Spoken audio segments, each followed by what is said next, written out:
right. We've now been joined by our race winner, Christopher Bell. Congratulations, Christopher, on that win. In the interest of time, we are going to go ahead and roll straight into questions. We're going to do our best to get to as many as we can. And to kick us off, I'm going to start with Dustin Long and then Jordan. Go ahead, Dustin. Dustin Long, NBC Sports. Christopher, second round in a row where it's a must-win situation. What have these playoffs been like?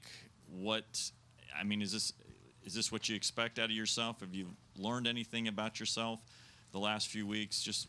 What's the last month been like with what you've had to face and the ups and downs? Yeah, it's just been a roller coaster of emotions for sure. I think I've been praying for off season for 2 out of the last 4 weeks, and now I'm ready to race again. So, the round of 12 was extremely disheartening because I felt like the round of 8 was going to be really good for us, and that would have led to a possible championship run. But then whenever we got out of Texas with DNF and Talladega sucked, and just being so down, but the team behind me, everyone at Joe Gibbs Racing, they still perform to their highest level. And, I feel like whenever I get in the car and I put my helmet on, I try and do as good of a job as I can of not letting anything bother me. And, I don't know, no matter what's going on, behind the scenes, whenever you get in the car, you can't let that bother you. And they gave me a great race car today, the fastest car today, and then at the Charlotte Road Course when we needed to win, it worked out for us. Also, Coy, obviously it's sweeping the weekend, but with yesterday's win, there's certainly some controversy with how Ty won. How do you address that moving forward, and what kind of an impact does that have on an organization with only having one car in the championship where potentially could have had 2 in the championship? Yeah, no, I'll answer that. First, though, 200th win, 31st year we've been in business, so that's huge. That's exciting for it. We actually still have our first employee, Jimmy Makar. He's getting ready to kind of shift into a different role. Yeah, yesterday is disappointing. That's not what we wanted for our race team. So we haven't met as a group yet because we've been at the racetrack and all over the place. But we'll meet, and we're going to deal with that internally and handle that. I agree with you. It would be awesome to have 2 cars. It would have been awesome to have – I thought we had 2 cars in the chase today until a white missile went by at the last second. So, but no, just excited for Christopher and fun. Like, a lot of times you don't get to see – them grow. You got an older guy that's coming in and already established, so that's what's exciting for me. And Adam and all the guys did a great job. Pit crew killed it today, so that's why we race right there. Is that just the main message to Ty? Is just the big picture? Obviously, he's been very focused on winning, and look, it's gotten him to this level, and it's worked very well. But I think when you're young, you make mistakes, and hopefully you learn from them. I think that's the message that we'll deliver to them. And obviously, with teammates, that's a whole different ball game. So there's a couple things we need to go over. But like I said, we haven't met as a group yet. We'll meet. Our leadership group will meet, and we'll deal with the situation. All right, Jordan. Jordan Bianchi, The Athletic. This question's for Adam. Adam, you're the only 2-time active crew chief, championship-winning crew chief in the garage. Does that give you any kind of leg up on anybody going into the finale? Maybe. I know what to expect out of these weekends. We had a streak there where we went to quite a few of them in a row, and we finished in every possible spot you can finish in a 4-car battle. So it happened to be first a couple times. Other than that, probably not. It's going to be who can bring the best car and do the best job. But I think we showed what this team's capable of tonight. So I feel really good about the spot we're in. I feel really good about the progress we've made this year as a team and with our setups and our package and what we're trying to accomplish. I know what the weekend's all about and the week leading up to it's all about. and we're going to go there and see what we can do. And the second question is for Coy. Coy, when you see these moments that Ty has been in this year at different times, is there any question about whether he's fully prepared, whether he has the maturity to handle a cup on a full-time basis next year? Well, I think that's part of the process, and that's why you work your way up, so you can make those mistakes, typically at a lower level. So, there's look, he's my kid. I appreciate his aggression, but sometimes, you got to pull back a little bit, and this is a place where we need to pull back some and just talk to him and explain to him that doing that affects not just him, it affects our whole company. All our sponsors, all the people we deal with, affects Toyota, obviously affected Brandon. So, those are the things that maybe you're not thinking of in that split second, but hopefully we can get with him and educate him on those things. All right, Cluck, go ahead. I feel like, Christopher, I've asked you this a different roller coaster up or down every week in this playoffs or something, but now you're back up on top. How do you, your mindset has been so all over the place, and it's been hard to, stay even keel. So how do you stay even keel going into this championship race next week with everything that's on the line?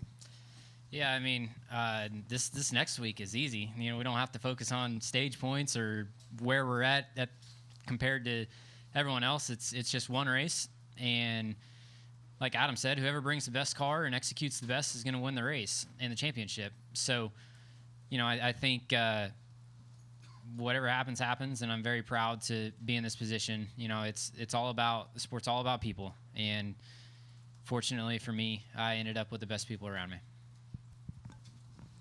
All right, we're going to go to Mark and then Lee. Mark Garrow, PRN. Christopher, as I look at this, a lot of us have looked at what you did at the Roval here is like walk-off home runs. What does it feel to hit not one, but two walk-off home runs?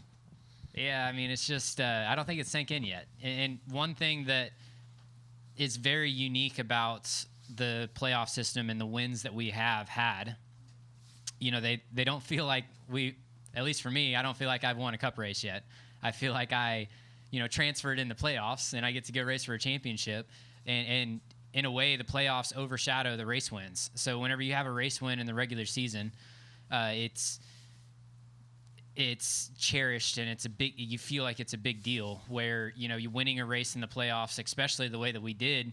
Like, it's like, wow, we've won 3 races this year, but it just feels like we're focused on the playoffs and we're on to the next round. And that's what that's what the shining star is, not the race wins right now. So, maybe a couple weeks down the road, couple days down the road, we'll look back at it and say, wow, I won another race, which was really cool at one of my worst racetracks statistically. So, definitely, short term, it's not a race win. It's an advance in the playoffs, and we're get a chance to race for a championship. But long term, it is a race win.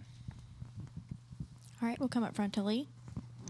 Adam, I'm just curious, how have you seen him mature over the last 2 years? Because, granted, he didn't start out in the best equipment in the 95, but it's like since the two of you have gotten together and built something, it just really seems special. And I know his immense talent, but, where do you see this going? Yeah, so hang on. Before Adam answers that, so, the 95, and I, after living the success that I've had specifically this year in 2021, looking back at 2020, I feel like that entire group just didn't get a fair shake at it. Jason Ratcliffe, I feel terrible for him.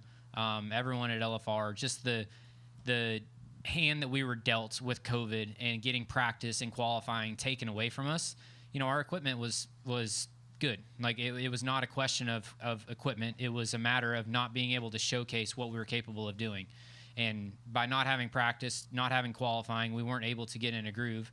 And I think a little bit of that happened to us last year. Like, we weren't able to dial in what I need in a race car, and I'm not able to tell him what I need in a race car until you get more reps at it and more practice sessions. And so that whole 95 group, it wasn't an equipment problem, it wasn't a personnel problem, it was a circumstances that caused us from performing what we were capable of. But you're still not in-house yet, right? I mean, it's a little different when you're in a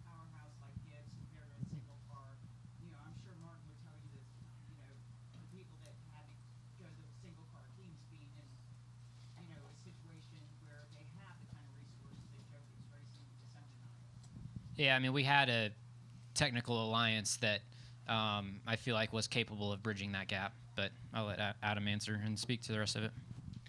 Yeah, I'll go back to your original question. You asked about maturity and improvement. I would say maturity, that hasn't changed. There's no question that wasn't our issue last year. It goes back to the reps and communication and us as a team understanding what he needs in his race cars. And even now that we're developing that understanding, when we unload, despite our best efforts, a lot of times we don't have it right. So that 20 minutes of practice makes a huge difference.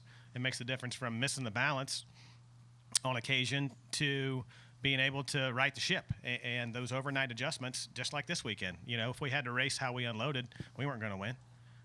But we were able to make some changes and help the car do what he needs to do. And after a number of races and a number of practice sessions and last year and majority of this year, we understand what he's looking for. So if we can give it to him, he'll run up front. If it's Martinsville, if it's Loudon, if it's Kansas, Vegas, Texas, it doesn't matter. If we can give him what he's looking for in his car, then we'll run up front. So it's just a matter of that fundamental understanding and then communicating, him and I and our engineers, to constantly chase that balance and that feel that makes him his best. All right. Any questions in the press box? Jim Mutter, motorsport.com. For Adam, there could be, I would say, a very strong argument to be made that you guys have been one of or the top performing team since the playoffs started, if you consider incidents that weren't really in your control. And I just wondered if you compare that to how the season started, what are some of the things that you think you guys have really improved upon as the end of the year is drawing near? I agree with your assessment. I appreciate that. I think compared to the beginning of the season, we weren't that far off. We suffered for finishing. We didn't suffer for performance. I think we fell all the way back to 32nd in the points, and we were certainly not a 32nd place team. Our setups weren't where they needed to be to start with this new car, but we were learning, and we were capable of running up front. We crossed the finish line at Atlanta 1, P2, and got bumped to the back for going under the yellow line, and we were up front, Vegas 1, and got loose over the bumps and spun out, racing for the lead. That was potential performance, and 2 top 5s gone that were well within our grasp. And then we had 3 or 4 events where we didn't give him much to work with. In Martinsville 1 and Phoenix 1 were 2 of those races. And then we had a stretch of some good finishes and good runs. And we've been competitive, and we've had some pit stops get away from us. We've had some strategy calls get away from us. And as a team, though, we knew that we had what we needed. And I remember telling Bell when we were 32nd in points, he was distraught and concerned, and I'm like, dude, I do not know what you're worried about. We have the performance, and the capability is right there. You're just having trouble seeing it. You remember that conversation? Yeah, you were definitely a lot more positive than I was in that moment. Yeah, so it's been there. It's been there the whole time. We just haven't had as many opportunities to show it as maybe we felt like we deserved or had coming to us, and hopefully we got one more in us. All right. Adam, Christopher, Coy, congratulations again on the win. We wish you guys the best luck next weekend in Phoenix. Thank you.